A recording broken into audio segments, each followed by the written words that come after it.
Boa tarde, senhoras e senhores deputados, deputadas, assessores, servidores, público presente, galeria, imprensa, sejam todos bem-vindos. Está reaberta a sessão.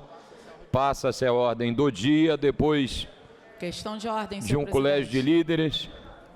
Minha querida amiga deputada Renata Souza, por favor. Senhor presidente, senhoras deputadas, senhores deputados, eu não poderia, senhor presidente, deixar de, nesse primeiro momento dessa sessão plenária na Assembleia Legislativa, falar do meu assombro, da minha indignação e da minha preocupação diante do que está acontecendo no Complexo de Favelas da Maré. Uma operação emergencial foi induzida no Complexo de Favelas da Maré e até agora a gente tem uma criança baleada, que foi baleada no pátio da escola Hélio Smith, senhor presidente. Não é a primeira vez que criança é baleada dentro da escola. Essa escola realizava hoje a fotografia de formatura desses alunos, ou seja, estava todo mundo no pátio e na quadra da escola. E essa operação emergencial foi deflagrada, deixando essa criança baleada e outras pessoas, outras 3 pessoas mortas. Senhor presidente, não é possível que nós achemos que a segurança pública, que parou o Rio de Janeiro hoje novamente, porque a linha vermelha, a linha amarela foi fechada, que a gente ache isso natural, que a gente ache e corrobore com essa situação de extrema violência na segurança pública do Estado do Rio de Janeiro. Eu não posso achar racional e natural que um governador pare a cidade do Rio de Janeiro para provocar operações que deixam escolas fechadas, que deixam hospitais fechados. A Universidade Federal do Rio de Janeiro também foi fechada, postos de saúde fechados, trabalhadores e trabalhadoras com o seu direito de ir e vir completamente inadmitido. Então, senhor presidente, deixar aqui não só o nosso repúdio, mas a nossa solidariedade a essa família, a essas famílias, senhor presidente. Hoje, as operações policiais que ocorrem dentro das favelas e periferias, e o governador está aí gozando de grande prestígio depois que assassinou 121 pessoas, incluindo os policiais, porque o governador também é responsável pelo assassinato desses policiais. Eu não estou aqui, senhor presidente, para achar isso razoável. Pelo contrário, votamos o orçamento da segurança pública aqui, votamos o orçamento e vamos votar e fechar esse orçamento do Estado. São 13 bilhões para a segurança pública e não chega a 1% o investimento em inteligência e informação. E toda vez o governador quer nos convencer que houve inteligência e informação. Como há inteligência e informação se uma criança foi baleada dentro da escola? Não é natural, não é razoável, eu não vou me silenciar. Por isso, já entrei com a representação no Ministério Público do Estado para que possa investigar essa operação policial, que, de novo, não tem nada de desastrosa. Tem a incapacidade desse governador de apresentar uma segurança pública que supere a lógica da morte, que supere a lógica da violência contra todos os moradores do Estado do Rio de Janeiro e das favelas do Rio de Janeiro. Então, essa é a 16ª criança baleada no Estado do Rio de Janeiro esse ano. Dentre essas 16 crianças baleadas, 3 morreram, senhor presidente. Não é natural que o chão da escola seja transformado também num ambiente de guerra por um governador que tem sangue nas mãos, sangue do povo negro, do povo da favela e da periferia, sangue de policiais, sangue das crianças em suas mãos. Então, meu repúdio completo e irrestrito ao governador Cláudio Castro. Muito obrigada, senhor presidente. Senhor presidente. Deputado Rodrigo Amorim, por favor. Em primeiro lugar, mais uma vez, venho aqui a essa tribuna para ensinar determinados deputados e deputadas a cumprirem e respeitarem o regimento. Eu sei que tem uma ala aqui de deputados que não gosta de regra, que não gosta de lei, que só gosta de balbúrdia. Mas é necessário, para o bom convívio, respeitar o regimento. Isso que foi dito aqui, extrapolando o tempo, não é questão de ordem. Isso é proselitismo político que deve ser feito, deputada, por ocasião do expediente final, quando Vossa Excelência tem 10 minutos regimentais para falar o que bem entender. Agora, eu não posso me calar. A gente está vivendo um momento em que a Assembleia Legislativa, o governo do Estado e toda a população do Rio de Janeiro está aplaudindo a cruzada contra o crime organizado. O que aconteceu na operação que a deputada se refere não foi assassinato nenhum de vagabundo. Foi neutralização de marginais terroristas que atormentam a vida do cidadão de bem. Se a senhora não gosta de cidadão de bem e só gosta de proteger vagabundo, é outra história. Além disso, quero deixar claro aqui o profundo apoio da Assembleia Legislativa do Rio de Janeiro, de todo cidadão de bem, de toda a sociedade, de todo o setor produtivo, as operações policiais que estão libertando o Rio de Janeiro. Agora, eu não vi essa estridência, eu não vi essa gritaria quando um policial que estava na operação, que está sendo aplaudida pelo Rio de Janeiro, morreu. Fica claro a indignação seletiva daqueles que têm a bandidolatria como plataforma política. Aqueles que gostam de sapatear no caixão da sociedade como plataforma política. Proselitismo. Eu não vi nenhuma deputada do PSOL vir aqui defender a família do policial que morreu essa semana. A gente fez 1 minuto de silêncio aqui em homenagem a esse policial, e eu não vi, aliás, não estavam nem presentes, né, porque eles não trabalham muito. Mas eu não vi nenhum deputado do PSOL vir aqui prestar apoio, colocar os direitos humanos, falar que a vida do policial vale, se solidarizar com a mãe do policial, com a filha do policial, com o filho do policial que perdeu a vida. Ou seja, só vale a vida do marginal. Não vamos aceitar esse tipo de chororô, de mimimi, de proselitismo em defesa de vagabundo aqui. O Rio de Janeiro deflagrou uma cruzada contra o crime. Queira o PSOL ou não queira o PSOL. Me perdoe, presidente. Eu sei que não é o momento de fazer isso, mas eu não posso me calar e não sair em defesa das forças de segurança quando eu escuto aqui uma deputada batendo nas operações de segurança, batendo nas polícias e defendendo, como acabou de defender, marginais terroristas que atormentam a vida do Rio de Janeiro. Obrigado, presidente. Pela ordem, presidente. Obrigado, deputada Amorim. Olha, tudo que eu tratei no Colégio de Líderes, vocês podem ficar à vontade. Eu vou voltar atrás em tudo e a responsabilidade é de vocês.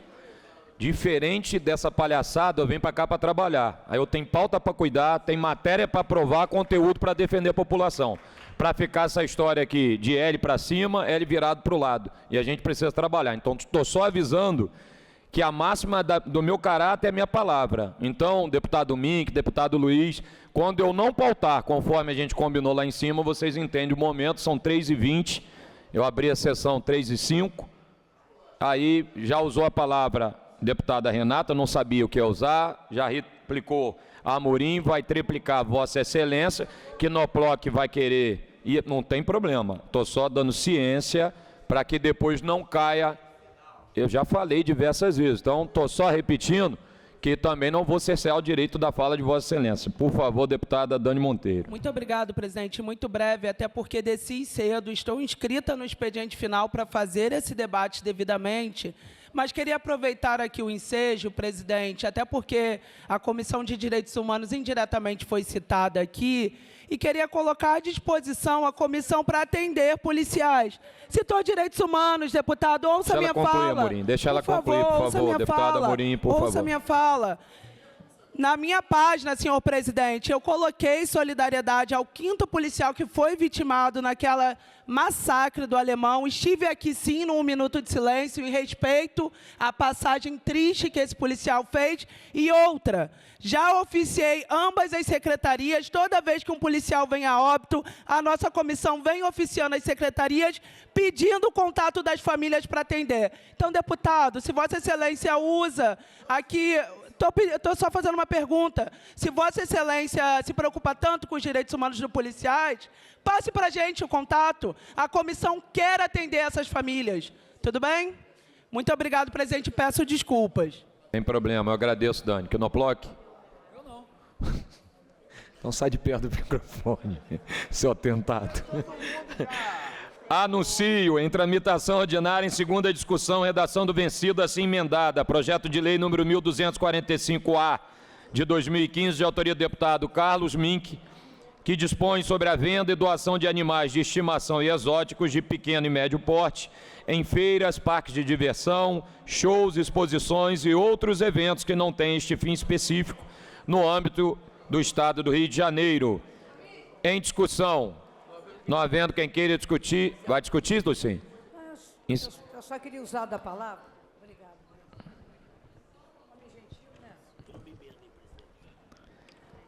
Ele é só uma casca, entendeu, Lucinha? Ele é só uma casca. É que eu fiz uma emenda desse projeto do MINC, colocando também a questão das gaiolas. Mas como o MINC tem muita pressa em aprovar esse projeto, então eu vou retirar a emenda para que o projeto dele seja aprovado. E liberou o hoje. MINC da gaiola, então, acabou. Tirou o MINC Você da deixou gaiola. o MINC voar. Obrigado, Lucinha. Então, em discussão, não havendo mais quem queira discutir, encerrada a discussão. Em votação, emenda de redação. Os senhores que aprovam permaneçam como estão. Aprovado. Em votação, a redação do vencido assim emendado. Os senhores que aprovam permaneçam como estão. Aprovado. Vai autógrafo para declaração de voto. Meu querido amigo deputado Carlos Mink. Presidente, queria agradecer a Vossa Excelência, a deputada Lucinha e todos que deram parecer na CCJ. Na verdade, esse meu projeto é antigo, é de 2015. Na semana passada, nós aprovamos um projeto inicialmente de autoria do deputado Luiz Paulo e minha, que todos os deputados praticamente viraram coautores, que é o novo Código de Proteção Animal. É claro que alguns dos temas que esse projeto agora trata já estão contemplados de alguma forma no nosso outro, mas esse resulta que é um PL, deputada Amorim, que tem 10 anos, olha lá a data do PL. Então, como ele é muito específico, né, que realmente essa venda e doação de animais nessa situação acaba sendo um sacrifício, né? Mas o nosso código dispõe sobre isso de forma geral. E por isso eu mantive esse, porque aprofunda mais no específico, é uma forma de minorar o sofrimento, a exposição a uma temperatura elevada, a falta de hidratação, etc. Então, queria agradecer a todos pela aprovação desse projeto e lembrando a todos que a gente está na expectativa de que o governador em breve sancione também o novo Código de Defesa Animal. Acho que vai sancionar, porque inclusive é de coautoria de quase todos os deputados. Obrigado, presidente. Obrigado, deputado Mink. Algum dos nossos companheiros ou companheiras deputados esqueceu este aparelho telefônico na sala de reunião. Então, quem tiver falta aí do aparelho, está com o marquinho da mesa aqui, ó.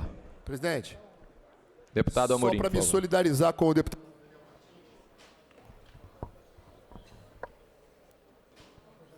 Toma, cara, toca aqui. Presidente, para me solidarizar com o deputado Daniel Martins, que foi vítima de uma agressão na Barra da Tijuca e apanhou de alguns marginais. De fato, fica aqui a solidariedade do desrespeito desses marginais em relação ao nosso colega deputado Daniel Martins. Fica a minha solidariedade. Falta de respeito. Em nome do Parlamento Fluminense. Obrigado, presidente. Muito obrigado, Amorim. As nossas. Registrar a presença do vereador do município de São Pedro, Pedro Abreu. Seja bem-vindo ao Parlamento Fluminense. Mande um abraço lá para a nossa querida São Pedro da Aldeia. Anuncio o projeto de lei número 4.277-A de 2021, de autoria do deputado Daniel Librelon, que institui a campanha permanente de orientação, conscientização e prevenção à esporotricose nas unidades de saúde situadas no Estado. Em discussão, não havendo quem queira discutir, encerrada a discussão. Em votação, emenda de redação. Senhores que aprovam, permaneçam como estão. Aprovado. Em votação, redação do vencido assim emendado. Senhores que aprovam, permaneçam como estão. Aprovado. Vai autógrafo. Declaração de Deputado Vinícius Cozzolino, no telefone. Já está devidamente identificado. Marquinhos vai chefiar o setor de inteligência também. Viu, a mim? Marquinhos está mais rápido que a polícia. Já identificou o aparelho de telefone. Deputada Lilian Berg, por favor. Queria parabenizar o deputado Daniel Librelon pelo brilhante projeto. Queria só lembrar aos todos os nossos deputados do Estado do Rio de Janeiro que a gente teve exatamente, eu botei aqui, por favor, para a gente poder ter, de casos de oh meu Deus, de esporotricose responsável, 1.534 casos. E isso é muito importante no estado inteiro, porque é uma questão fúngica, é uma questão que tem cura, mas que precisamos fazer identificação, e principalmente de ordem animal. Então, acho que é bem importante a gente ter realmente a prevenção e também a conscientização dessa doença. Muito obrigado, querida amiga deputada Lilian Beric. Tudo bem. Em segunda discussão, redação do vencido, projeto de lei número 1975-A de 2023, de autoria do deputado Guilherme Delaroli, que institui a implantação da tecnologia botão de pânico para todos os profissionais que atuam nas unidades de saúde do Estado do Rio de Janeiro. Novo parecer às emendas da Comissão de Trabalho, Legislação Social e Seguridade Social, da Comissão de Constituição e Justiça, contrário. Relatoria do deputado Rodrigo Amorim. Em discussão, não havendo quem queira discutir, encerrada a discussão. Em votação, os senhores que aprovam permaneçam como estão. Aprovado, vai autógrafo. Anuncio projeto de lei número 2030-A de 2023. Oi. Declaração de voto, porque isso é muito importante. Pois? Esse projeto, por conta da... O que passou? Declaração. Por favor. Gente, aumenta esse microfone aqui, por favor. De a parte aqui da minha esquerda. Eu gostaria de relembrar, até falei com o deputado Rodrigo Amorim, porque a gente tinha duas emendas bem importantes referentes a esse projeto, gente, que é a questão, quando a gente fala que o botão do pânico é para médicos e demais profissionais de saúde. E o botão do pânico tem que ser para todos os profissionais de saúde, então já tinha falado isso para ele. E reitero que isso é muito importante que a gente coloque. A outra questão também é que nós estamos falando principalmente das salas de urgência e emergência, no qual, por isso a instalação da violência referente à saúde. E aí, gente, nas salas de urgência e emergência, a gente tem o técnico de enfermagem. O auxiliar de enfermagem faz a prevenção e promoção. Então, isso também é bem importante que a gente fique muito atento a essa questão. Então, o projeto é brilhante do deputado que assim o fez, porém, essas duas cláusulas vão dar problema, sim, por conta disso. Então, a gente teria que colocar, sim, médicos, enfermeiros, técnicos de enfermagem, também pessoas de vigilância e demais profissionais que atuam nessas unidades para a utilização desse botão. Então, assim, lamento, né, a questão de ter ficado aí prejudicadas as minhas emendas, mas eu quero colocar isso, tá? Muito obrigada. Obrigado, deputada Lilian. Deputado Rodrigo Amorim, por favor. De fato, a deputada Lilian procurou para falar sobre o tema, só que a questão é que o projeto já foi saneado no âmbito da CCJ, foi discutido na CCJ, recebeu e já veio a pauta saneado. Então, não é um momento de, senão teria menor problema até de chamar a relatoria para mim e aprovar a emenda e tudo mais, mas foi discutido no âmbito da CCJ com outro relator, mas, de fato, assiste razão a deputada, o pleito é legítimo e, eventualmente, tentar corrigir depois alterando a lei na medida que for sancionada ou na segunda discussão, acho que volta ainda e a gente fazer uma emenda e me comprometo de olhar com carinho. Obrigado, presidente. Eu que agradeço, deputado Amorim. Anuncio o projeto de lei número 2030-A de 2023, de autoria da deputada Célia Jordão, que altera a lei número 5.645, de 6 de janeiro de 2010, para incluir no calendário oficial do Estado do Rio de Janeiro o Dia Estadual da Economia do Mar no âmbito do Estado do Rio de Janeiro e dar outras providências. Em discussão, não havendo quem queira discutir, encerrada a discussão. Em votação, os senhores que aprovam permaneçam como estão. Aprovado, vai autógrafo. Em segunda discussão, projeto de lei número 3.653 de 2024, de autoria do deputado Jari Oliveira, que declara a festa do Pinhão de Visconde de Mauá como patrimônio cultural e material do Estado do Rio de Janeiro. Em discussão, não havendo quem queira discutir, encerrada a discussão. Em votação, os senhores que aprovam permaneçam como estão. Aprovado, vai autógrafo. Anuncio, em primeira discussão, projeto de lei número 4.038 de 2024, de autoria do deputado Bruno Boareto, que altera a lei número 5.645 de 6 de janeiro de 2010, para incluir no calendário oficial do Estado do Rio de Janeiro o Dia Estadual do Corredor de Montanhas e Trilhas. Pareceres das comissões Constituição e Justiça pela constitucionalidade com emendas de Esporte e Lazer, favorável com as emendas também da CCJ. Relatoria dos deputados Vinícius Cozzolino e Índia Armelau. Em discussão, não havendo quem queira discutir, encerrada a discussão. Em votação, as emendas da Comissão de Constituição e Justiça. Senhores que aprovam, permaneçam como estão. Aprovado. Em votação, o projeto assim emendado. Senhores que aprovam, permaneçam como estão. Aprovado. Vai a redação do vencido para a segunda discussão. Anuncio o projeto de lei número 4.171 de 2024, de autoria do deputado Giovanni Ratinho, que altera o anexo da lei número 5.645 de 6 de janeiro de 2010, incluindo no calendário oficial do Estado do Rio de Janeiro o Dia do Pensionista. Parecer da Comissão de Constituição e Justiça pela Legalidade, relatoria do deputado Rodrigo Amorim. Em discussão, não havendo quem queira discutir, encerrada a discussão. Em votação, os senhores que aprovam permaneçam como estão. Aprovado em primeira e retorna em segunda discussão. Olha.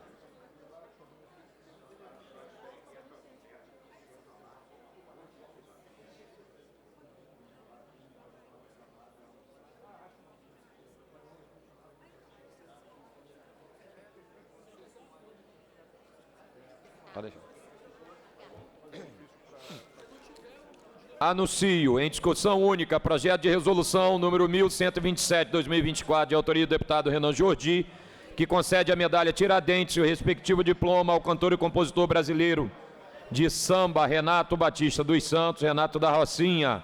Parecer da Comissão de Normas Internas e Proposições Externas favorável, relatoria do deputado Chico Machado. Em discussão, não havendo quem queira discutir, encerrada a discussão. Em votação, os senhores que aprovam permaneçam como estão. Aprovado, vai a promulgação. Anuncio o projeto de resolução número 1380 de 2025, de autoria da deputada Franciane Mota, que concede o diploma juíza Patrícia Cioli ao doutor Solon Tepedino. Parecer da Comissão de Normas Internas e Proposições Externas favorável, relatoria do deputado Felipe Poubel. Em discussão, não havendo quem queira discutir, encerrada a discussão. Em votação, os senhores que aprovam permaneçam como estão. Aprovado, vai a promulgação. Anuncio o projeto de resolução número 1605 de 2025, de autoria do deputado Vinícius Cozzolino, que concede o diploma Ulisses Guimarães a Pablo Soares de Vasconcelos. Parecer da Comissão de Normas Internas e Proposições Externas favorável, relatoria do deputado Felipe Poubel. Em discussão, não havendo quem queira discutir, encerrada a discussão. Em votação, os senhores que aprovam permaneçam como estão. Aprovado, vai a promulgação.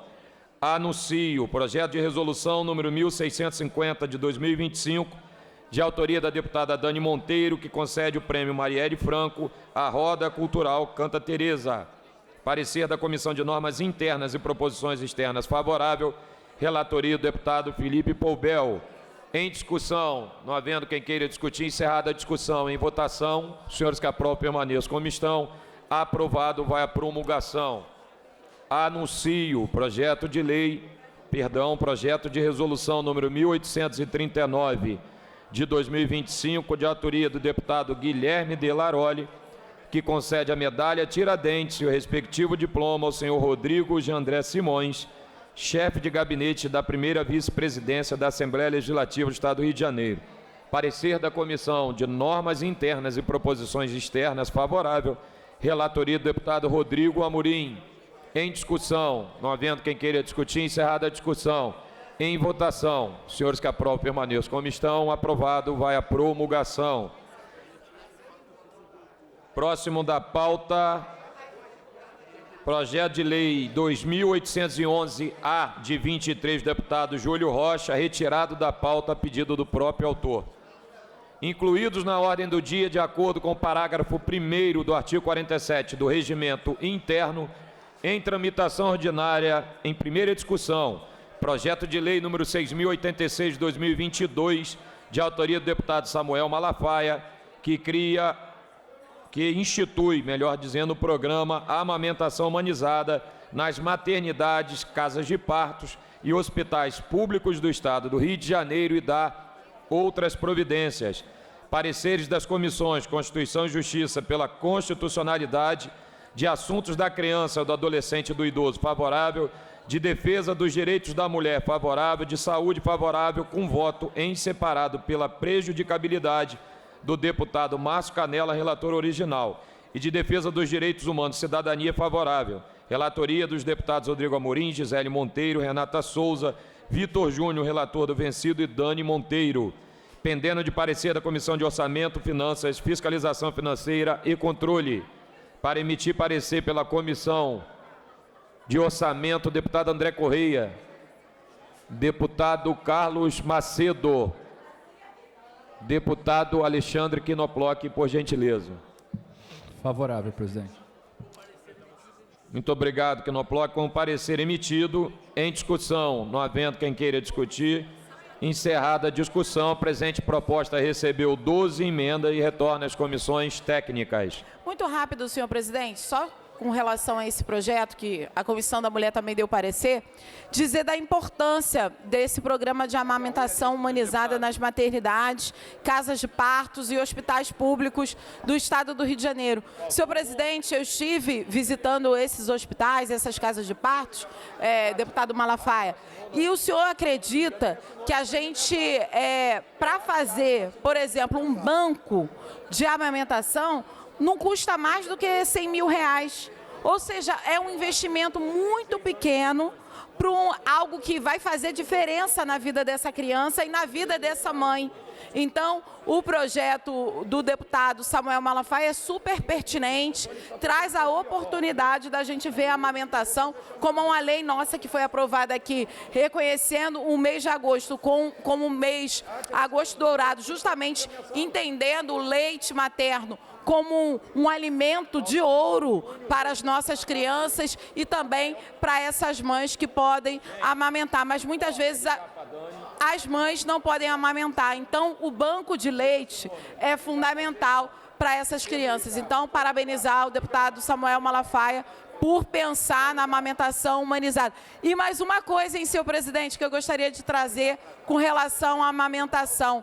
É super importante que tenhamos, senhor presidente, salas de amamentação no âmbito da administração pública. Eu visitei, inclusive, a Secretaria da Mulher do Estado e lá eles têm uma sala de amamentação incrível. A gente podia fazer aqui, na gestão de vossa senhoria, uma sala de amamentação aqui, porque a gente recebe muitas mulheres. As audiências públicas da Comissão da Mulher, tem muitas mulheres que vêm e que ainda estão amamentando. Então, uma sala de amamentação custa muito barato, é um sofazinho, uma geladeirazinha, para essas crianças serem amamentadas com dignidade, com segurança, e que para essa mãe também se sentir confortável com a sua cria. Obrigada, presidente. Eu que agradeço, querida amiga Renata, e vamos providenciar com toda certeza. Deputado presidente Malafaia, por favor. Presidente, obrigado. Nós eu próprio fiz uma série de emendas nesse projeto para adequá-lo. Então, tem 12 emendas que nós produzimos para que na próxima discussão a gente possa, então, apresentar melhor.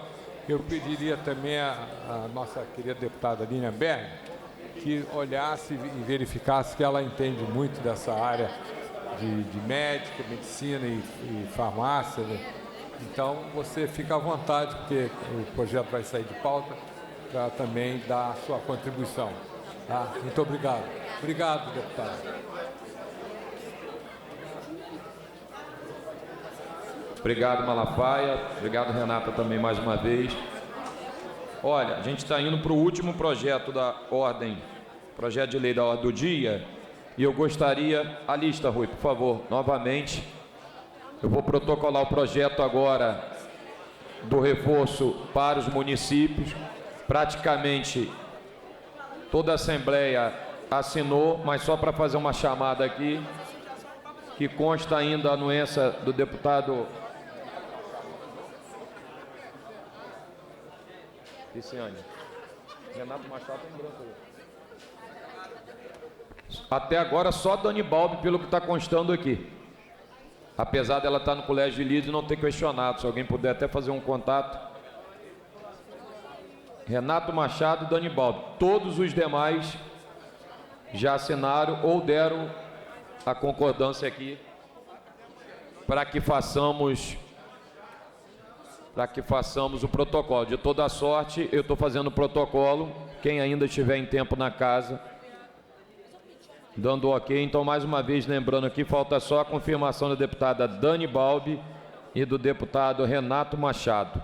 Mais uma vez eu agradeço a todos os nossos amigos deputados e deputadas. Semana que vem traremos a pauta, finalizaremos no dia seguinte, repetindo, vou estar emitindo os convites mais tarde, dia 9, na outra terça-feira, às 15 horas, excepcionalmente, Palácio Tiradentes, o evento com todos os prefeitos e todos os deputados que contribuíram para todos os municípios do estado do Rio de Janeiro. Muito obrigado mais uma vez a vocês pelo apoio incondicional.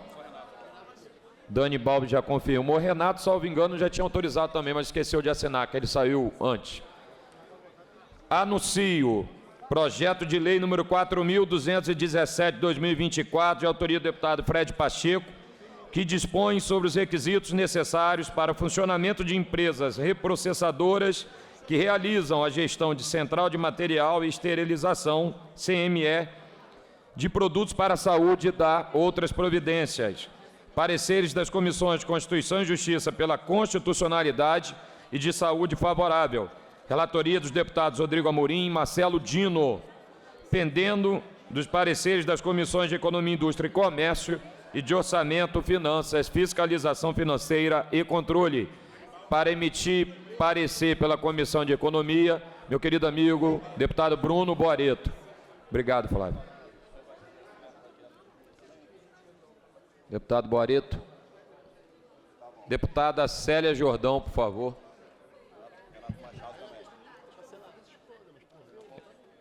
Renato Machado confirmou e Dani Balbi também, então fechamos. Favorável, presidente. Muito obrigado, querida amiga deputada Célia. Pela Comissão de Orçamento, deputado Alexandre Knoploch, por favor. Aí, aqui, pode ir aqui. Vai aqui, ó. Primeiro aqui de Chico. Conseguiu falar com ela ontem? Consegui, na hora. Vai ver, sal não? Aperta aí. Com o parecer emitido. Favorável, tá? Não saiu. O microfone estava saindo, não. Com o parecer emitido em discussão, não havendo quem queira discutir, encerrada a discussão, a presente proposta recebeu 10 emendas e retorna às comissões técnicas.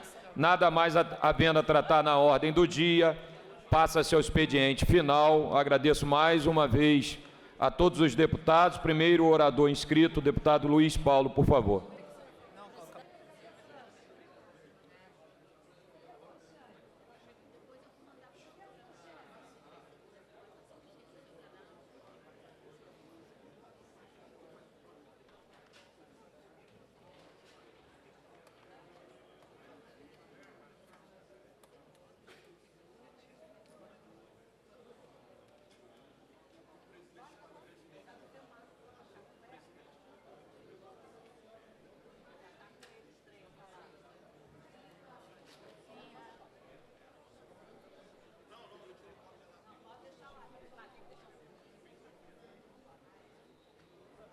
Perdão, Luiz. Obrigado, presidente. Senhor presidente, deputado Rodrigo Bacelar, senhoras e senhores deputados que estão aqui em plenário ou nos acompanham pela TV Alerj. Tivemos hoje reunião do Colégio de Líderes, um colégio de líderes ampliado, né, com quem desejou ir. E foi tratado pelos senhores parlamentares o que virá à pauta até o final deste ano, que formalmente terminará em 17 de dezembro de 2025, lá no Palácio Tiradentes. Será a nossa última sessão. E muitos temas importantíssimos, a partir da semana que vem, que já é a primeira semana de dezembro, virão à pauta. Por exemplo, o projeto da SEAP, que veio do Executivo e que já 2 ou 3 vezes entrou na pauta e foi retirado. Deverá também vir à pauta um projeto que eu ainda não vi, talvez tenha chegado hoje, relativo ao Corpo de Bombeiros. Além disso, projeto que está sendo protocolado no dia de hoje, de distribuir inversamente proporcional à arrecadação dos 92 municípios as economias que a Alerj fez, na ordem de 120 milhões de reais, visto que os municípios estão com grande dificuldade de fecharem suas contas de 2025. Mas ainda virá à pauta o projeto do FOT, Fundo de Orçamento Temporário, sendo que a minuta do substitutivo da CCJ, produzido pelo deputado Rodrigo Amorim, função de todas as emendas que aconteceram aqui plenário e da audiência pública, será encaminhado para os componentes da CCJ até a sexta-feira dessa semana, porque ele estará na pauta da semana que vem. Além disso, é possível também que 3 projetos estão tramitando aqui na casa há algum tempo, do Tribunal de Justiça, que diz respeito aos serventuários, 2 projetos da PGE, todos enviados pelo Executivo, também possam compartilhar dessa pauta final, e também vetos e medalhas na última semana. Isso foi o que ficou previamente acordado. Mas tem uma questão relevante, que evidentemente não podia ser acordada, porque ainda não houve a decisão, que diz respeito ao PROPAG, o Programa de Pleno Pagamento das Dívidas do Estado com a União, onde os vetos do presidente Lula estão programados para serem apreciados pelo Congresso Nacional amanhã, isto é, quinta-feira.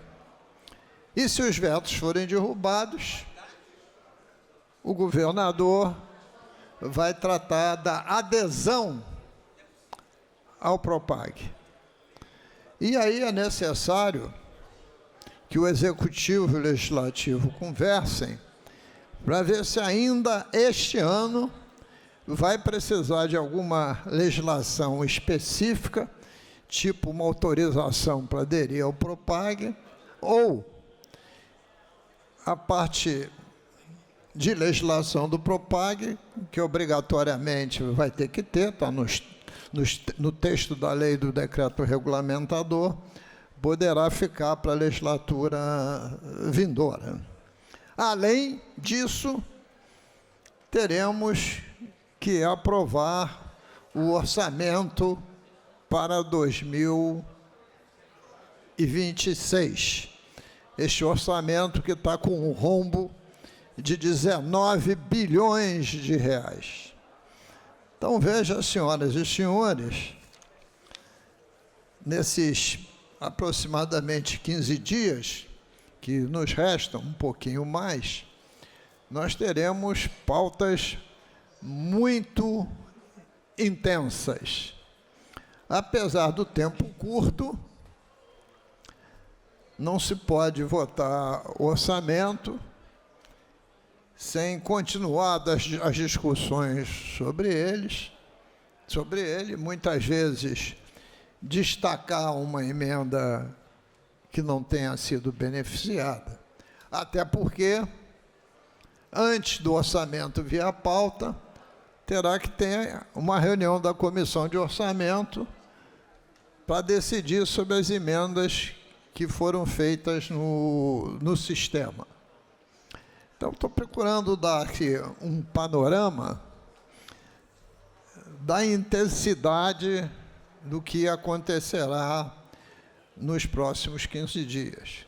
E esse resumo não impede que outras coisas aconteçam, porque cada parlamentar poderá ainda solicitar a colocação em pauta de pelo menos um projeto de lei que ele tenha grande interesse que seja votado. Pelo menos um. Então, deputado presidente, é recomendável todo mundo começar a se mobilizar desde hoje pela intensidade e o volume de temas que trará nas pautas dos próximos dias. Todos nós sabemos que a pauta sai na sexta-feira, no início da noite. Então, há necessidade dessa dedicação. Mas eu queria aguardar esses minutos que me restam, porque de tudo isso, deputada Célia, o que eu acho mais importante é a votação amanhã no Congresso Nacional dos vetos ao Propag. E os vetos que nos interessam são exatamente dois vetos. Um, que soma todos os empréstimos, aqueles que a União já deu aval, mas também aqueles que o Estado paga a dívida diretamente, não está com aval da União, que eles se somem e o conjunto tenha aval da União. Esse é um veto importantíssimo, porque ele diminui um pouco o pagamento anual do serviço da dívida, que é o total da dívida dividido por 30 anos. E o segundo veto é a possibilidade da gente utilizar os recursos futuros do Fundo Nacional de Desenvolvimento Regional, criado pela reforma tributária, transformar esses fundos, que a gente vai acessar um pedaço deles, como ativos e dar esses ativos para abatimento da dívida. A nossa dívida está na ordem de 260 bilhões de reais e 20% de 260 são 52 bi. 52 bi de ativo não é pouca coisa. Nem o Fundo Nacional de Desenvolvimento Regional, solitariamente, vai produzir isso. Quando eu fiz as contas, produzia na ordem de 46 bilhões ao longo dos 30 anos. Então, estou chamando a atenção, porque a adesão ao Propag vai nos proporcionar diminuir o tamanho do déficit orçamentário. Em vez de 19 bilhões com o Propag, nós vamos cair, deputada Célia, para a ordem de uns 11 a 12 bilhões. É uma fortuna de buraco. Mas, de qualquer jeito, é menor que 19. E é 19 se o FOT fosse aprovado conforme veio do Poder Executivo, que eles previam, com isso, arrecadar mais 1 bilhão e 200. Mas não o será. Não o será. Já foi dito no dia de hoje. Por via de consequência, esse rombo vai sair de 19 para aproximadamente 20 bilhões. Se cair para 11, 12, aleluia, com o Propag, são menos 8 bilhões. Mas a gente continua com a corda no pescoço, porque outras questões importantes que poderiam ter vindo na pauta não vieram ao longo dos anos. porque o Poder Executivo jamais se interessou. Cito, por exemplo, o conceito de devedor quanto mais, que permite que hoje estejam inscritos na dívida ativa, função dos recursos judiciais sucessivos, a Petrobras com 19 bilhões e a Refit com 12 bilhões. Fora outros que aplicam outros artifícios irregulares, fechando empresa, etc., para ir para a dívida ativa. Dica de passagem, que isso está na pauta do Congresso Nacional e nos últimos 15 dias deu uma parada, porque já estava para ser aprovado. Vossa Excelência tem um projeto também da melhor qualidade, que é o da transação tributária, que também não veio à pauta. Já teve audiência pública há mais de ano e parece que isso não é importante para o Estado. E é mais do que o último refit que foi aprovado aqui na casa, que por sinal eu votei contrário, porque aceitaram para o pagamento da dívida de terceiros com o Estado, precatório de terceiros. Falando desses dois temas, porque hoje na CCJ falava sobre um terceiro. Há 3 anos atrás, a gente aprovou uma lei, que eu fui autor, criando a taxa de fiscalização ambiental. Não daria muito dinheiro, mas 150 milhões é dinheiro. E não está funcionando, sabe por quê? Porque o governador jamais regulamentou. Abrir mão de receita pública, eu conheço isso como improbidade. Ora, eu estou reafirmando tudo isso, porque a gente fica aqui, muito de nós, lutando para melhorar as receitas públicas. E é uma luta dura. A gente fica solicitando para botar na pauta, como o projeto, particularmente, fosse dar a gente algum ganho político. E não dá ganho político nenhum. É a convicção que sem finanças públicas não tem políticas públicas. E quando o caixa melhora, se dissipa o caixa. Como foi o caso da privatização da SEDAI, onde com as concessionárias hoje prestam um serviço de péssima qualidade e, além do mais, querem uma porção de indenização, né? Como, por exemplo, 900 milhões de reais, porque o edital teria explicitado quilometragem maior da rede de esgoto. Fizemos essa denúncia ao tribunal, o Tribunal de Medida Liminar suspendeu, o Tribunal de Contas, e está em votação agora no mérito. Mas mostra como se dilapida o patrimônio, quando podia deixar a justiça decidir essa questão. A gente briga aqui, e brigamos muito, a senhora sabe disso, para alterar o preço de referência do barril de petróleo. Uma briga de anos, porque o valor estava subestimado. Conseguimos, há 3 meses atrás, um ganhozinho com isso, pequeno. Não era o que a gente imaginava, mas teve uma subidinha. Aí pega 1 bilhão de ROI de participação especial e investe em letra financeira do Banco Master.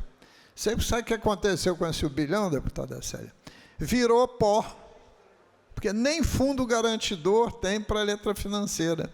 Virou pó. E aquela SEDAI, que ficou produtora de água,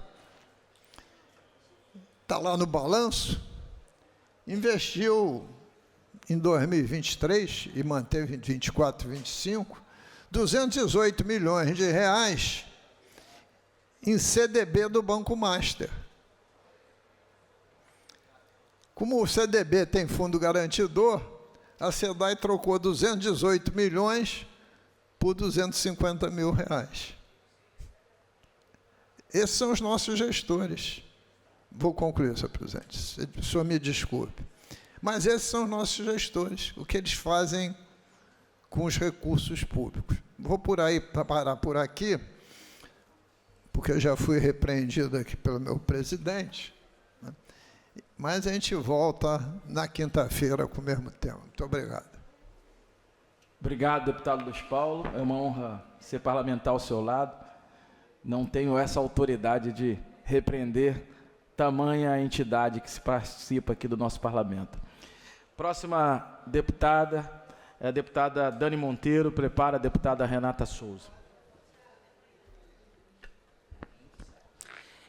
Obrigado, senhor presidente Josemar. Bom que tenhamos um professor presidindo esse momento no expediente final, porque eu acho que todo debate que a gente faz aqui, ele circunda o debate de educação. E falando mais diretamente, né, sobre a educação, nos choca, senhor presidente, a decisão da SEDUC, que ocorreu nessa última semana. Uma decisão que pretende que os estudantes da rede, que sejam reprovados em até 6 disciplinas, possam ser aprovados para o próximo ano.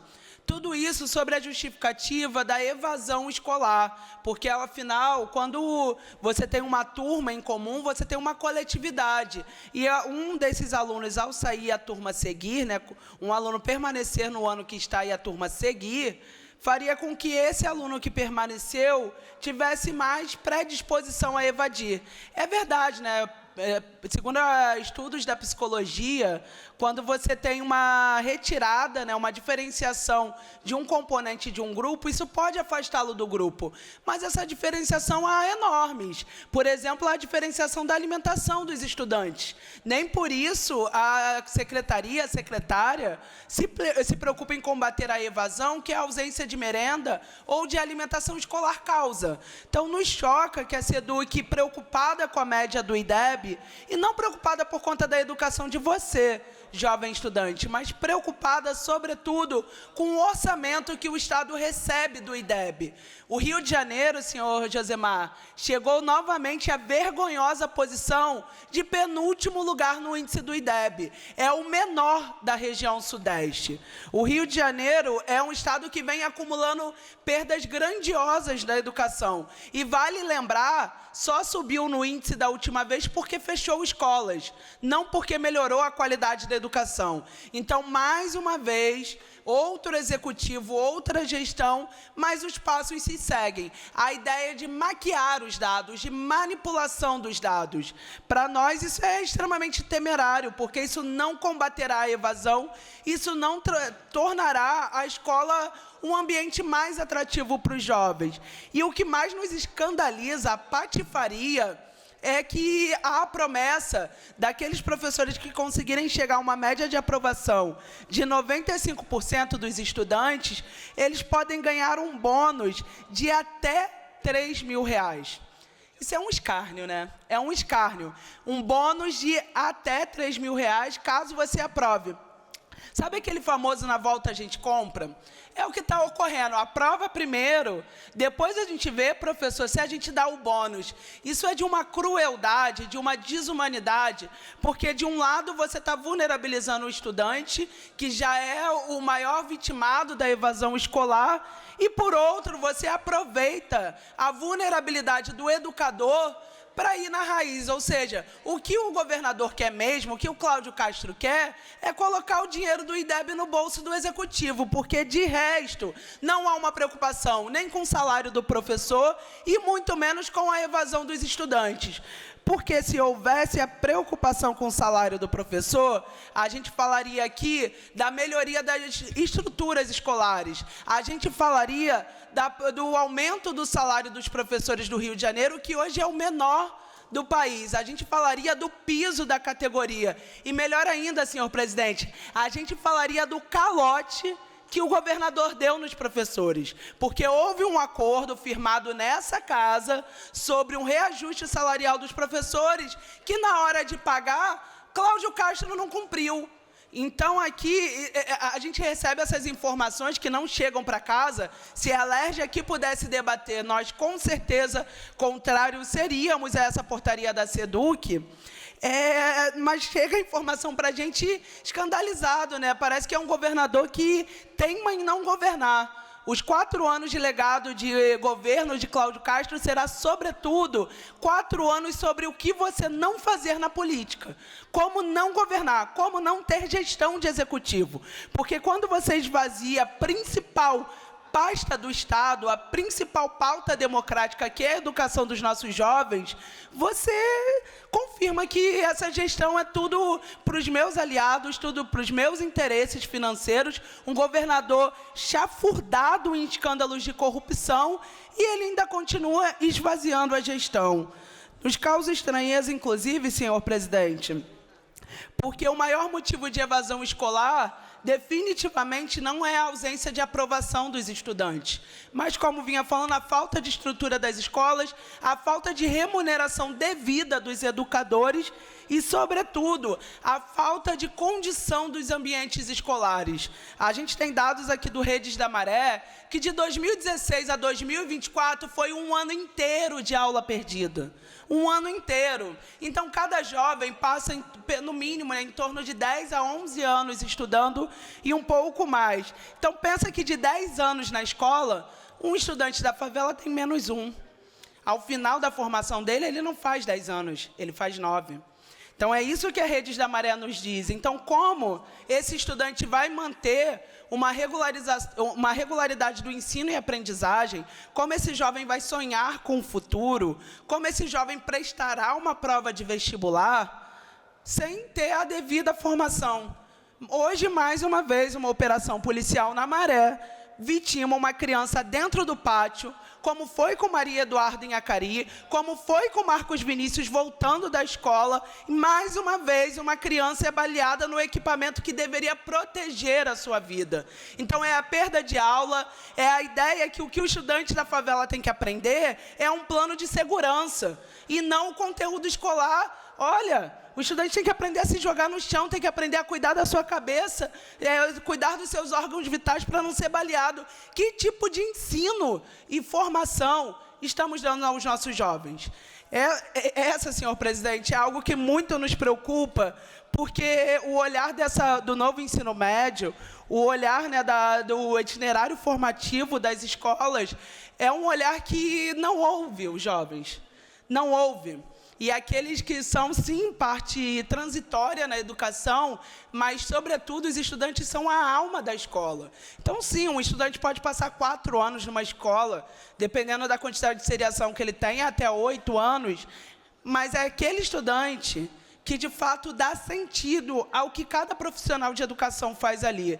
Então, eu tenho muito orgulho de, no nosso mandato, sim, ter compromisso com a educação pública, ter compromisso com a formação dos jovens e, sobretudo, ter compromisso com a evasão escolar, né? Ou melhor, com a redução da evasão escolar. Então, há alguns anos, a gente vem trabalhando aqui na casa o hip-hop nas escolas. A gente entende que o hip-hop é não só um gênero musical, é um movimento social, mas, acima de tudo, é uma ferramenta de exercício da cidadania e da garantia dos direitos humanos. O hip-hop nas escolas e a Batalha Educacional de Rima são projetos que já vêm acontecendo há alguns anos nas escolas, e o impacto em cada unidade da rede que recebeu esse projeto é enorme. As nossas conversas com a direção escolar antes, durante e pós o programa, dentro das escolas, é totalmente diferente, assim, o quanto que os estudantes se concentram e se colocam para as aulas do hip-hop nas escolas. A gente chegou, inclusive, a esse momento a conseguir começar a atrelar os elementos do hip-hop, ou seja, a dança, a poesia, o mestre de cerimônias, o ritmo musical ali, o beat, junto aos conteúdos escolares. Então, o beatmaker, ele tem que aprender matemática para contar o compasso e o tempo do beat. E isso interessa muito mais os jovens, se ele souber para que serve a matemática, para que serve a equação de segundo grau, a função exponencial, para que serve aqueles cálculos da tabela periódica de química. Se ele entender a aplicabilidade na vida, esse conteúdo se torna muito mais interessante. Então, vamos lá. Aqui a gente tem feito, né, com as nossas emendas parlamentares, mostrando que, sim, emendas parlamentares podem democratizar o orçamento, podem ser alvo de capilarização orçamentária e devem ser feitas com extremo rigor, transparência e controle e fiscalização da execução, mas essas emendas podem, de fato, chegar na ponta. Então, emendas do nosso mandato aqui, de alguns parceiros federais, como o deputado Henrique Vieira, vem fazendo com que esse programa chegue nas 10 regiões administrativas da SEDUC, trazendo impacto não apenas para as escolas estaduais de ensino médio, mas até mesmo para as escolas municipais locais. Então, o hip-hop nas escolas, sim, é uma ferramenta de combate à evasão escolar. O hip-hop, sim, é um futuro garantido para os nossos jovens que podem formar consciência crítica, ter uma formação ampla e, acima de tudo, né, ter uma alternativa de renda ao entrar no mundo do trabalho e se formar na escola. Então, a gente entende que o hip-hop ele é essa ferramenta de cidadania, ele é essa ferramenta de direitos humanos e, acima de tudo, de combate à evasão escolar, porque ele é a própria linguagem da juventude para ler, interpretar e, acima de tudo, agir no mundo de hoje. Porque a juventude ela tem pressa, ela tem sede de vitória, ela tem sede de vencer. E a vitória ela precisa ser coletiva, porque senão é um triunfo do próprio sistema. Então, o jovem ele é essa potência comunitária e o hip-hop tem se mostrado essa ferramenta dessa juventude. Então, menos maquiamento de dados por parte da SEDUC e mais hip-hop nas escolas. A cada jovem que pensa em desistir, um elemento do hip-hop pode estar aí para te ajudar. A cada professor angustiado com a dificuldade de passar os conteúdos para os alunos, o hip-hop pode ser essa ferramenta. A cada luta contra a precarização da estrutura e do equipamento escolar, o hip-hop pode ser essa ferramenta. Então, seguiremos aqui trabalhando, sim, pela educação pública, sim, pela formação dos nossos jovens, sim, pela valorização dos profissionais de educação, entendendo o hip-hop como essa ferramenta elementar. Então, queremos sim melhorar, estamos preocupados de ser o 26º estado no IDEB. A gente quer subir nesse índice, mas a gente quer subir com qualidade de verdade, acertando na política pública de verdade. É isso, meu presidente, muito obrigada. Obrigado, deputada Dani Monteiro. Próxima é a deputada Renata Souza. Na sequência, o deputado Daniel Martins, Poubel, eu e a deputada Célia Jordão.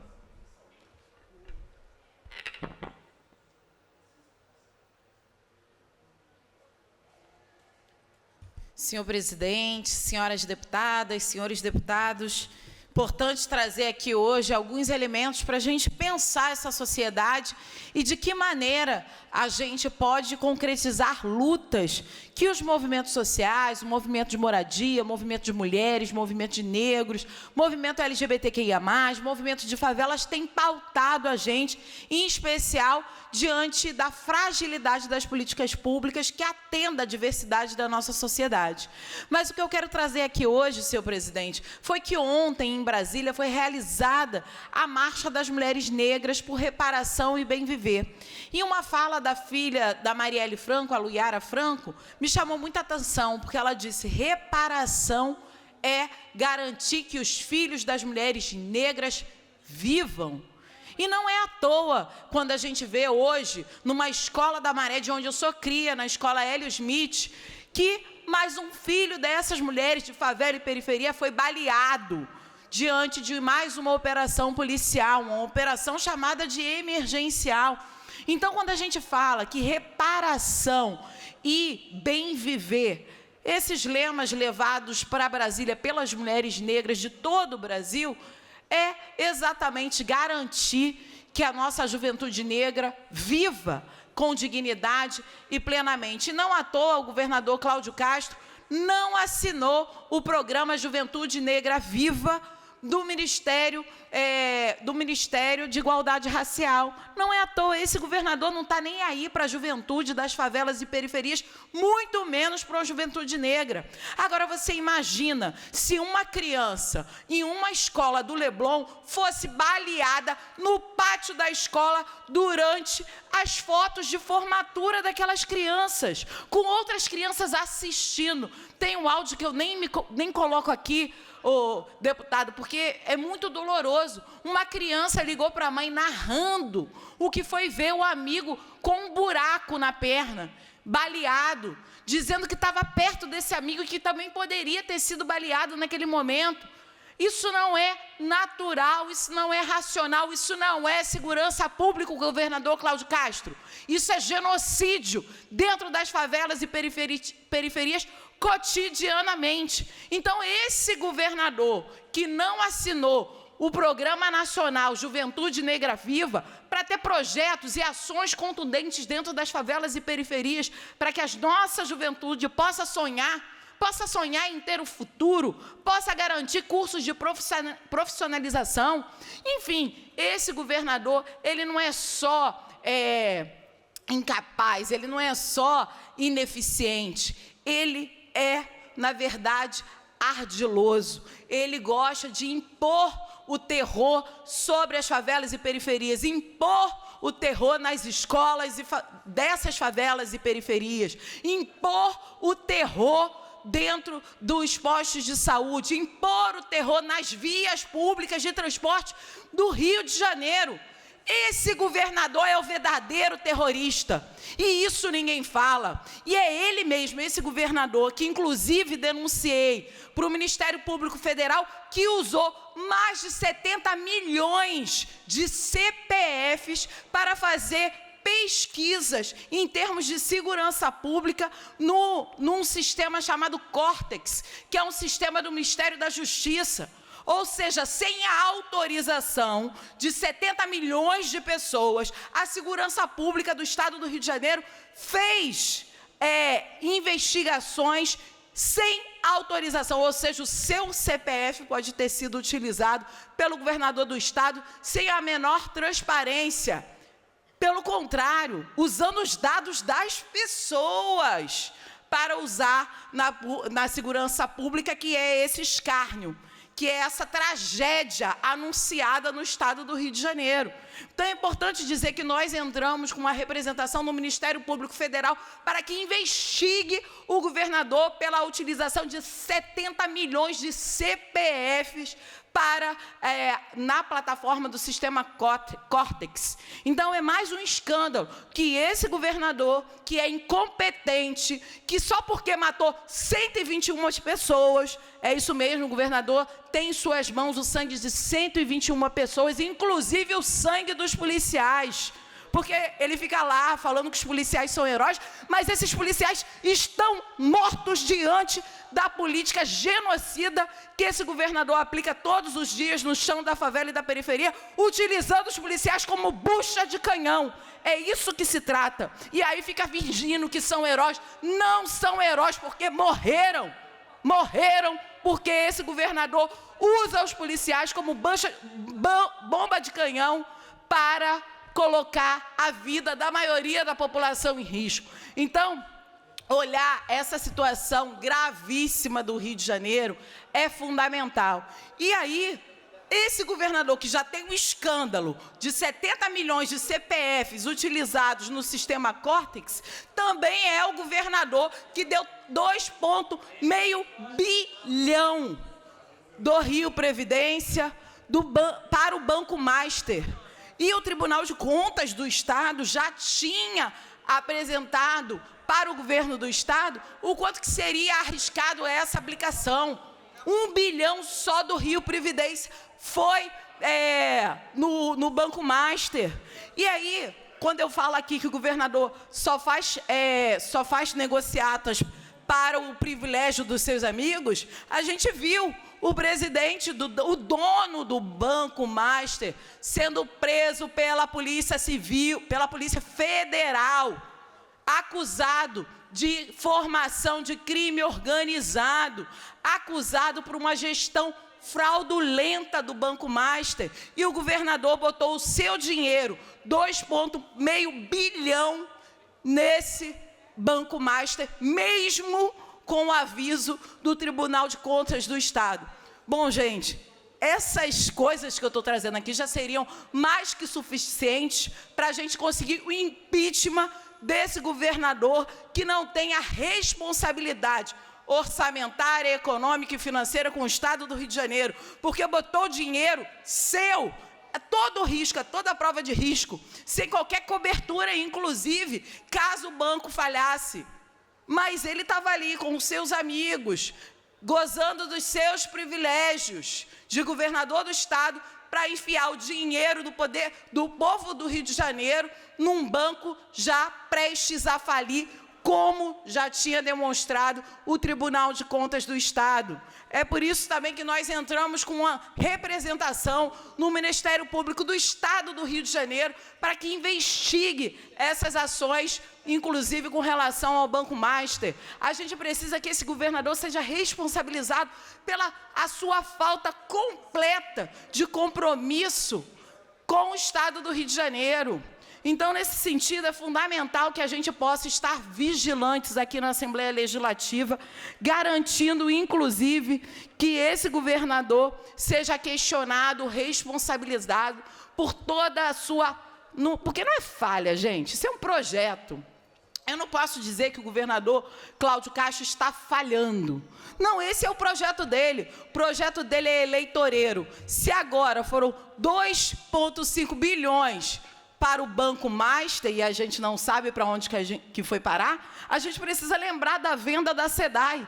E esse dinheiro foi parar justamente para a reeleição do governador Cláudio Castro. Então, esse dinheiro do Banco Master, a gente já imagina onde que vai parar. Porque o governador, ele quer não só se eleger senador, sei lá o quê, mas ele também quer eleger os seus pupilos e garantir dinheiro. Então, eu quero saber para onde que foi esse dinheiro que o governador colocou no Banco Master, que tem Daniel Vorcaro preso pela Polícia Federal, justamente por organização criminosa e gestão fraudulenta do Banco Master. É o seu dinheiro que está indo por rala abaixo. E aí a gente vê o escândalo no Rio de Janeiro. São quase 20 bilhões de déficit no Rio de Janeiro. É óbvio que a conta não vai fechar. É óbvio que esse governador é incompetente e incapaz de gerir um estado como o Rio de Janeiro. Os compromissos dele é exatamente com os amigos dele. A gente denunciava aqui o compromisso dele com a Refit, com a refinaria de Manguinhos, onde o governador, que é um dos maiores devedores do estado do Rio de Janeiro, e ele não cobrou a Refit do seu amigo. Inclusive, quando ele foi para Nova York, ele ficou e foi para a festa da Refit em Nova York. Então, há um conflito de interesse evidente na gestão do Estado do Rio de Janeiro.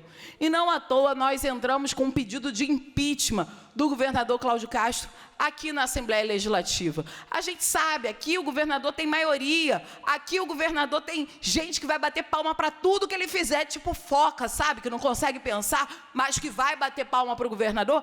Aqui a maioria são aliados do governador, então a gente sabe que um pedido de impeachment não vai conseguir prosperar. Mas só se você, população, estiver atenta. Você que sabe que o recurso para a educação, os recursos para a saúde, os recursos para emprego e renda no estado do Rio de Janeiro não está chegando. Não está chegando porque o governador está botando esse dinheiro no bolso dos amigos dele. É importante e fundamental que você preste atenção nos escândalos que o governador Cláudio Castro está metido da cabeça aos pés. E sigamos aqui vigilantes, atentos. Esse governador não tem a capacidade técnica, política e moral de governar o estado do Rio de Janeiro. Muito obrigada, senhor presidente. Obrigado, deputada Renata. O próximo seria o deputado Daniel Martins, não está aqui presente. Estamos aqui, chamar o deputado Felipe Poubel, depois sou eu e, por último, a deputada Célia Jordão. Tem um grupo aqui de estudantes. Qual é Qual escola?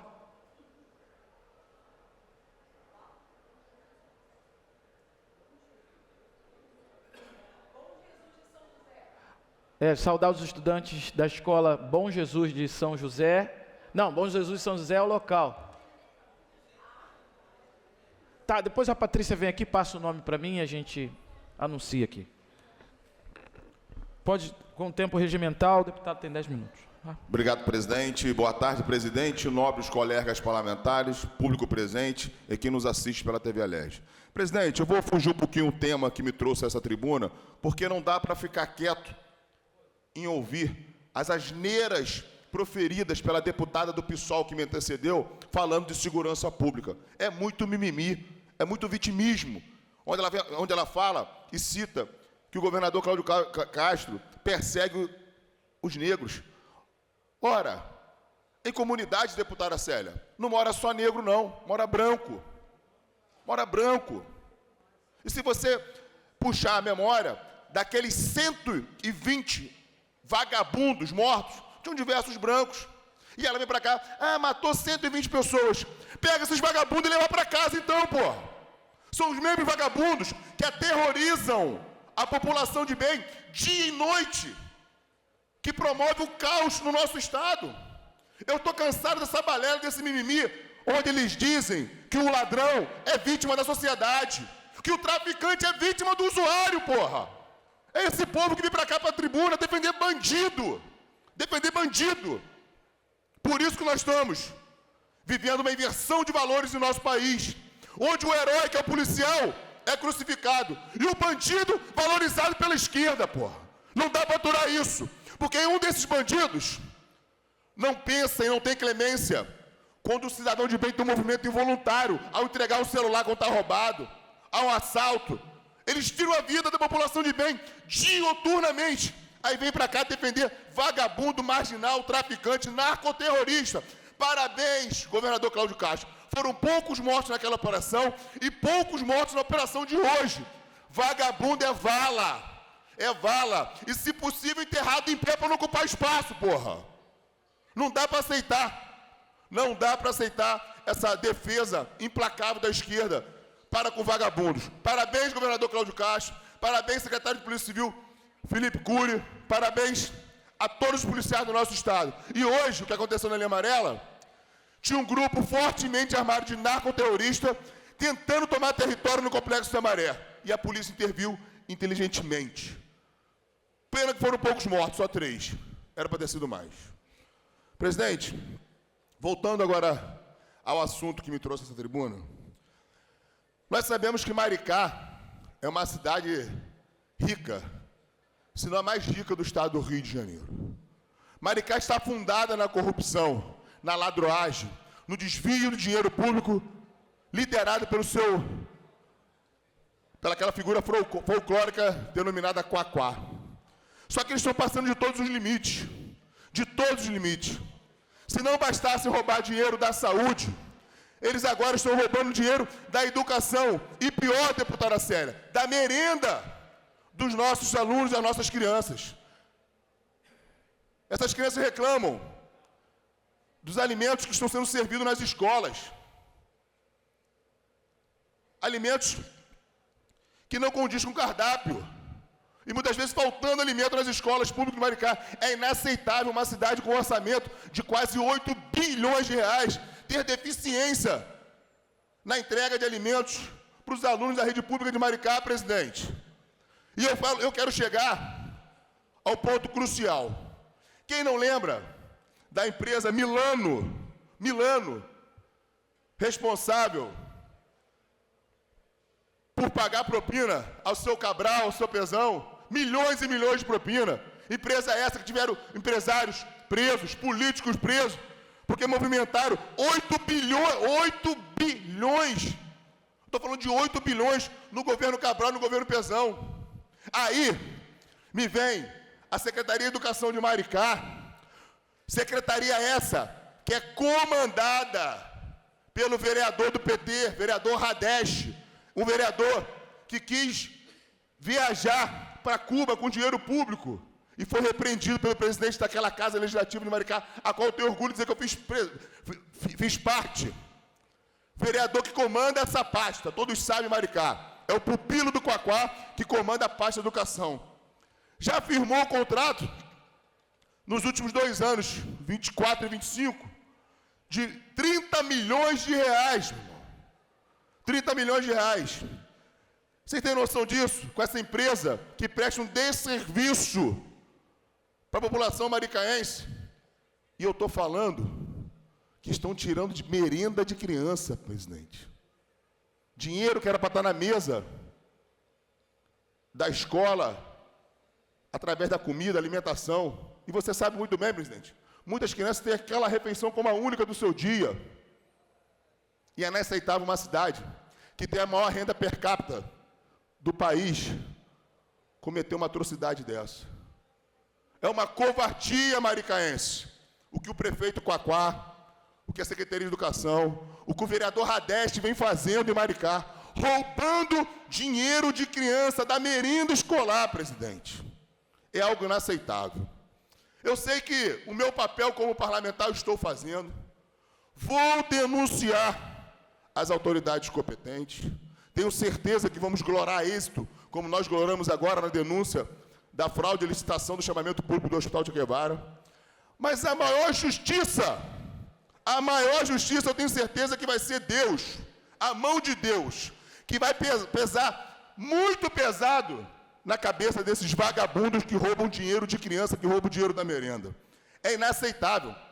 O PT que já arromba Maricá, arromba os cofres públicos por mais de 20 anos naquela cidade.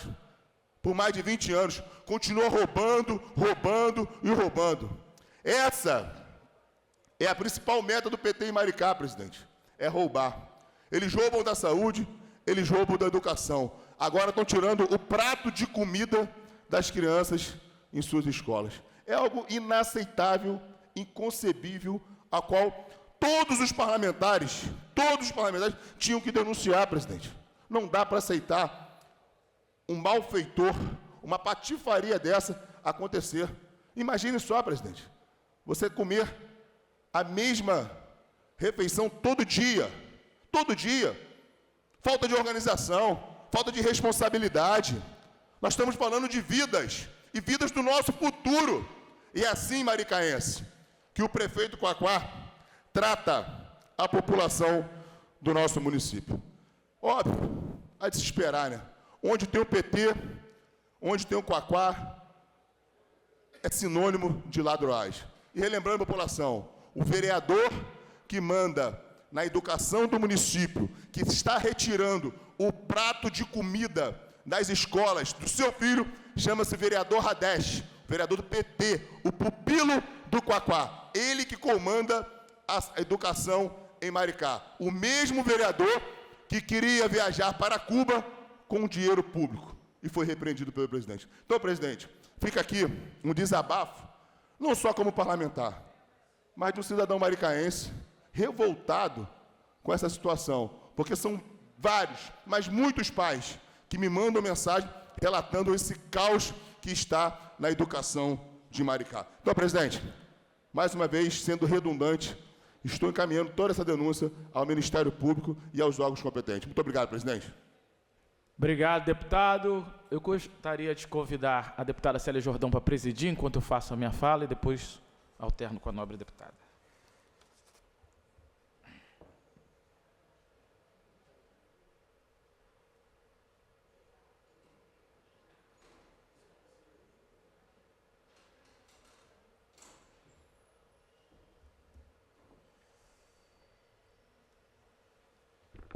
Próximo orador inscrito, nobre deputado, professor Josemar. Vossa Excelência dispõe de 10 minutos regimentais. Obrigado, deputada Célia Jordão. Eu venho a essa tribuna para falar de 3 assuntos. O primeiro deles é sobre o fato que uma criança hoje foi baleada na Maré, fruto de uma operação policial. O segundo assunto é também para falar sobre a aprovação automática. E, consequentemente, não poderia deixar de dizer da questão racial na qual está envolvida o Novembro Negro e a Marcha das Mulheres Negras. Então, esses 3 assuntos me trazem a essa tribuna. E como um deputado polemista, que gosta de um bom debate, eu vou iniciar diferente do que eu planejei. Até porque alguns temas e alguns deputados anteriores se manifestaram no seu direito parlamentar, mas eu não poderia concordar com alguns argumentos. Primeiro grande argumento, ao defender a chacina organizada e orquestrada pelo governo de Cláudio Castro, alguns parlamentares vieram a essa tribuna constantemente, não somente no dia de hoje, para dizer, bater palma, e aí eu utilizo o termo como uma foca, né, sem saber muito bem o que está batendo palma, utilizando o ataque e falando de uma suposta pena de morte. Que bandido bom é bandido preso, ou melhor, bandido morto, e por aí vai. Que não tem nada de novo, pelo contrário, essa política do bandido bom, bandido morto, ela já existe há muitos anos. Inclusive teve um deputado aqui nessa casa que falava disso abertamente, e a política de segurança pública do Rio de Janeiro tem sido essa. Agora, primeiro aspecto que é fundamental, que nós temos que aqui debater, é que no Rio de Janeiro, assim como no Brasil, não existe pena de morte. Existe, sim, ausência de política pública, na qual o Estado é omisso,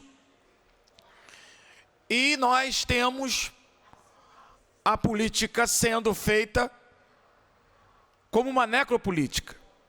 Nesse sentido, o que aconteceu na operação do Alemão e da Penha, que agora chegou a 122, não é apenas 121, porque morreu um policial recentemente, consequência daquelas ações, não serve nem para os policiais em serviço e nem serve para a população carioca e fluminense.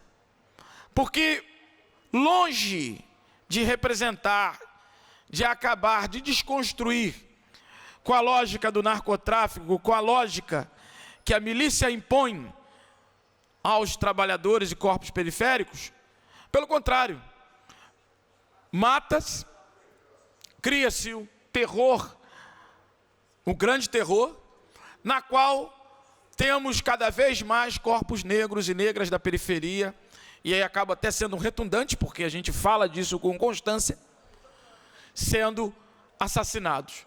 E qual é a consequência disso? Qual é a política pública que o governo do Estado colocou no dia seguinte? Qual foi a lógica para as escolas, para a política de assistência, para a política social? Nenhuma. Nós defendemos que tenha o combate ao narcotráfico e à milícia. Pelo contrário, nós queremos que tenha combate muito duros. Nós defendemos. Agora, nós defendemos também que se tenha um sistema de inteligência para preservar as vidas e acabar com a raiz do problema. Não adianta chegar apenas com um discurso exaltado de ódio, de ataques, que vai resolver a questão, porque não vai resolver a questão. Não é desta forma. Está provado. Tem mais de 40, 50 anos desta mesma metodologia e, pelo contrário, o crime só aumentou. E, nesse sentido, a gente fica aqui lamentando mais uma criança baleada, porque fazer a operação em dia, em horário escolar, é, no mínimo, uma irresponsabilidade. É colocar em risco as crianças e os adolescentes nas escolas. Hoje, já mudando para o segundo tema, nós temos aí algo que a SEDUC coloca, que é a chamada progressão automática, que permite com que alunos venham a ser aprovados com até 6 disciplinas. Todos sabem que eu sou professor da rede pública também, mas eu quero dizer que isso fere várias questões. Entre elas, a primeira delas é a autonomia pedagógica. Aprovação, nós queremos que os alunos avancem, mas que avancem dentro de critérios, e não da desqualificação educacional para atender a números que acabam sendo mascarados para não revelar a falta de estrutura que a educação carioca e fluminense tem. Acho também que este mecanismo da SEDUC, na resolução 6.391, de 19 de novembro de 2025, um dia antes do feriado da consciência negra, ela fere também a autonomia pedagógica das escolas. As escolas não vão ter, na sua construção, na sua relação, um pressuposto de avaliação, uma avaliação que seja uma avaliação contínua e com critérios. Eu não sou daqueles que acham que reprovando é o melhor caminho. Não sou, não era essa a minha prática e nunca foi minha prática como professor. Mas também acho que não é sem nenhum critério, sem nenhum pressuposto, que você vai garantir a adequação desses alunos. Então, o que se tem é a irresponsabilidade, inclusive de forma muito inconsequente, porque fala, inclusive, de aumentar uma recompensa para os profissionais de educação, para os professores, para as escolas, em que tiverem 95% de aprovação, o que revela também um outro absurdo. Qual é o outro absurdo? Não tem dinheiro para os profissionais, mas tem dinheiro para fazer política populista em relação à educação. A educação carioca e fluminense não precisa desse tipo de mecanismo. Precisamos sim de investimento em escola de horário integral. Precisamos sim o pagamento do piso nacional do magistério. Precisamos sim garantir a migração dos funcionários da ex-FAEP para a FAETEC. Precisamos sim construir um plano de cargos e salário para os funcionários. Precisamos sim avançar tecnologicamente nas escolas. Precisamos sim garantir que os currículos tenham capacidade de integrar temas sociais dentro das suas temáticas. Precisamos sim garantir que os espaços das escolas sejam espaços democráticos, com a eleição direta de diretores e diretoras. Precisamos também garantir que a merenda escolar chegue com qualidade às crianças e aos adolescentes. Precisamos sim que o EJA tenha garantia de funcionamento para garantir que não tenhamos distorção, idade séria diminuindo um problema que é estrutural no Brasil. Precisamos sim garantir com que as creches tenham equipamentos e tenham profissionais. Precisamos garantir que tenha inclusão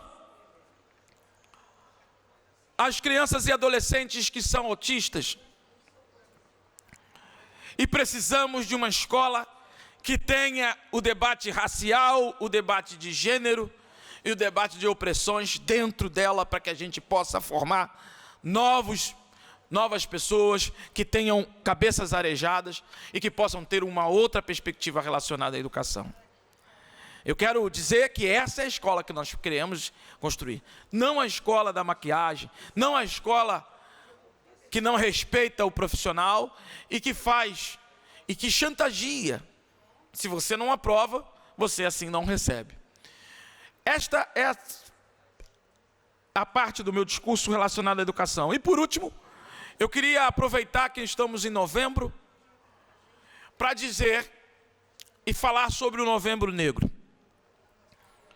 No dia 20 de novembro, tivemos o Dia da Consciência Negra, que tem como marco os 330 anos de assassinato de Zumbi dos Palmares, uma das maiores lideranças negras desse país de todos os tempos.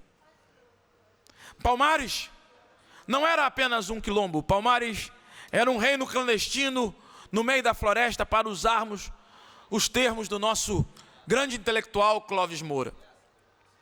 E em Palmares tivemos ali um conjunto de mucambos, que são aldeias auto-organizadas, que viveram por mais de 100 anos, do final do século XVI ao início do século XVIII, garantindo o sonho da liberdade para negros e negras.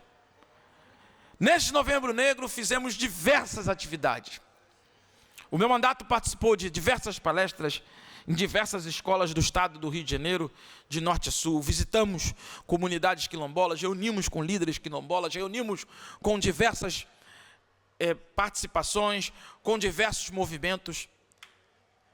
Denunciamos a estrutura racista, organizamos um debate sobre cotas e estaremos organizando a 5ª edição do Preto Vivo, que acontece na cidade de São Gonçalo. Mas eu queria aproveitar que dentro desse Novembro Negro teve a 2ª marcha das mulheres negras em Brasília. O nosso mandato teve a participação de diversas companheiras, o nosso mandato é um mandato racializado, que participaram, ajudando a construir marchas, articulando companheiras de norte a sul desse estado, estiveram lá construindo e atuando constantemente sobre essa marcha. Porque hoje as mulheres negras começam a ter representação na política, assim como nós, homens negros. Mas nem sempre foi assim. Ainda temos, como eu falei no tema anterior, a violência policial, ainda temos a baixa empregabilidade, ainda temos a falta do direito da população quilombola, ainda temos diversos direitos nossos que são violados. Então, esse Novembro Negro, que iniciou com uma chacina, o Novembro Negro foi iniciado com uma chacina, não pode deixar de ser esquecido, e teve essa marcha que também é um marco na história dos negros e negras desse país. Quero aqui terminar dizendo que a luta racial no Brasil não é uma luta qualquer. A luta racial no Brasil é uma luta histórica. E seguiremos lutando e denunciando. E para finalizar, deputada Célia Jordão, nós também estamos acompanhando atos de racismo em estádios de futebol, como foi o caso do jogo Avaí e Remo. E mostrou como nós aqui na LERJ acertamos quando aprovamos a Lei Vini Júnior de combate ao racismo nos estádios e arenas esportivas de minha autoria, que virou referência a nível nacional de uma lei antirracista. Vamos que vamos, vamos juntos, abaixo o racismo, em defesa da escola pública de qualidade e pela construção de uma sociedade onde a gente possa não ter mais opressores e nem oprimidos. Obrigada, professor. Solicito que reassuma os trabalhos para que eu possa fazer uso da palavra. Joia? Obrigado. Com a palavra, a deputada Célia Jordão, que disse que eu falei 14 minutos, isso quer dizer que ela está aqui cobrando 4 minutos, eu lhe devo 4 minutos a mais do que o tempo regimental. É a vantagem de ficar por último, né? Nós temos o tempo a nosso favor. Então, saudar aqui com uma boa tarde o nobre deputado professor Josemar, não é, que ora preside esse expediente final. saudar a todos e a todas que nos acompanham pela TV Alerj e também pelas redes sociais. O que me traz hoje a essa tribuna é um tema extremamente especial e importante, principalmente para uma categoria de trabalhadores que são os marinheiros de esporte e recreio de todo o nosso Brasil. Ontem, dia 25/11, eu estive no Senado Federal acompanhando a votação de um projeto de lei de autoria do então deputado federal Fernando Jordão, proposto em 2013. Esse projeto de lei na Câmara Federal levou o número 5812 de 2013 para regulamentar a profissão de marinheiro de esporte e recreio. Até então, até a aprovação desse projeto no Senado Federal, e lá esse projeto, não é, levou o número de 25, PLC 25 de 2018, ele é de extrema relevância, porque é uma solicitação, um pleito da categoria já de muitos anos.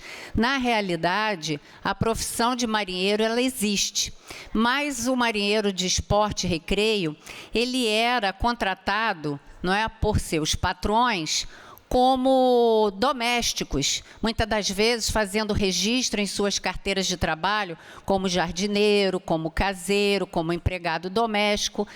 Nenhum demérito a essas profissões, mas a profissão de marinheiro, ela exige não apenas esse reconhecimento, mas também uma capacitação toda especial. E na Câmara Federal, depois que Fernando Jordão deixou de ser deputado federal, a deputada Soraya Santos, né, atendendo a solicitação dele, acompanhou esse projeto, fez também tramitar esse projeto, e no Senado, a relatora, né, a senadora Leila do Vôlei, aprovou, deu o seu parecer favorável, e em atenção a uma solicitação da Associação Náutica Brasileira, que é lá de Santa Catarina, né, que levou o conhecimento do senador Esperidião a mim, né, pedindo então para ele, senador, acompanha esse projeto também para nós, porque é de suma importância para todos os profissionais marinheiros. E o senador Esperidião a mim fez uma solicitação de pauta, não é? O senador Alcolumbre acatou a sua solicitação, incluiu na ordem do dia da tarde de ontem, da sessão de ontem, 25/11, e esse projeto, portanto, foi aprovado. Então, quero aqui dizer, né, dos nossos agradecimentos a todos esses parceiros, deputada federal Soraya Santos, não é, que na Câmara acompanhou o projeto de lei de autoria do então deputado federal Fernando Jordão, ao senador Hilder Moraes, lá de Goiás, que nos recebeu também com todo carinho e fez também um contato com o senador Esperidião a mim, não é? Colocando o Fernando nessa pauta também, não é, de conversa, através de telefone. Esperidião a mim, que foi também deputado federal junto com o Fernando, né, foi muito solícito. Senadora Leila do Vôlei como relatora, senador Alcolumbre e a todos os senadores e senadoras que aprovaram, não é? Isso também teve uma importante contribuição na elaboração desse projeto da Marinha do Brasil, através do Almirante Lima Filho, hoje na ANTAC, né? Está exercendo sua função na ANTAC, e na ocasião trabalhava aqui na Capitania dos Portos, no Rio de Janeiro, dando, portanto, as suas contribuições. E a CATMAR, né, que é a Associação Náutica Brasileira, lá de Santa Catarina, eu estive com o representante da associação, o representante jurídico, né, e ele, inclusive, ficou muito satisfeito em saber que aqui no estado do Rio de Janeiro nós estamos muito avançados no que diz respeito à política política estadual da economia do mar. A aprovação, não é, da profissionalização dos marinheiros é a economia do mar na veia. E ele, então, ficou muito satisfeito em me conhecer como autora da Lei Estadual de Incentivo à Política de Economia do Mar no Estado e tantas outras produções legislativas que tornam o Estado do Rio de Janeiro um Estado de vanguarda nessa política pública, mais avançado, inclusive, no que diz respeito ao arcabouço legal do que o próprio governo federal, né? Então, nós estamos avançando nessa política pública e conversando com o representante da Associação Náutica Brasileira, lá de Santa Catarina, veja a importância de um trabalho, não é, bem construído, vai estar beneficiando profissionais de todo o estado do Rio de Janeiro e de todo o Brasil, não é? E muitas das vezes a pessoa pensa, bom, vai beneficiar apenas cidades litorâneas, mas lá em Brasília, que não tem mar, né, tem aquele imenso lago, também tem muitos marinheiros e eles também serão beneficiados com a sanção, e a gente, então, aguarda com muita ansiedade a sanção desse PLC 25 de 2018, né, pelo presidente da República, que tem, né, na pauta principal a defesa aí dos trabalhadores. E o representante da Associação Náutica, né, nos seus argumentos, e justos esses argumentos, ele fala o seguinte, né, que a falta de regulamentação traz muita insegurança trabalhista. Por quê? Porque sem a regulamentação, os profissionais técnicos que lidam com vidas e patrimônios de alto valor acabam sendo registrados em categorias incompatíveis com as suas funções reais ou atuam na informalidade técnica, né? Então, isso gera passivos trabalhistas para os proprietários, né, das embarcações de esporte e recreio e também uma desproteção previdenciária para as famílias dos marinheiros. E a solução da Marinha, não é?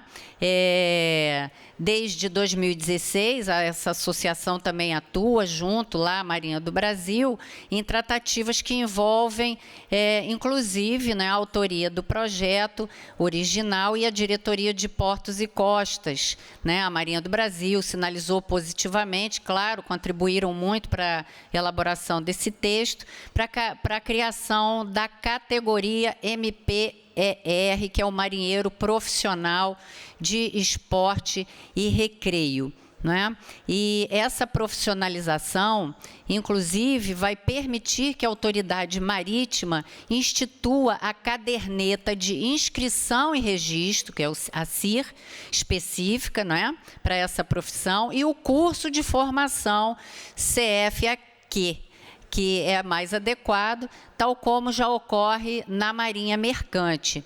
Isso garantirá também que quem opera, né, as embarcações, não é, de lazer tenha treinamento formal em segurança, primeiros socorros e mecânica, elevando o padrão de segurança nos mares e rios brasileiros.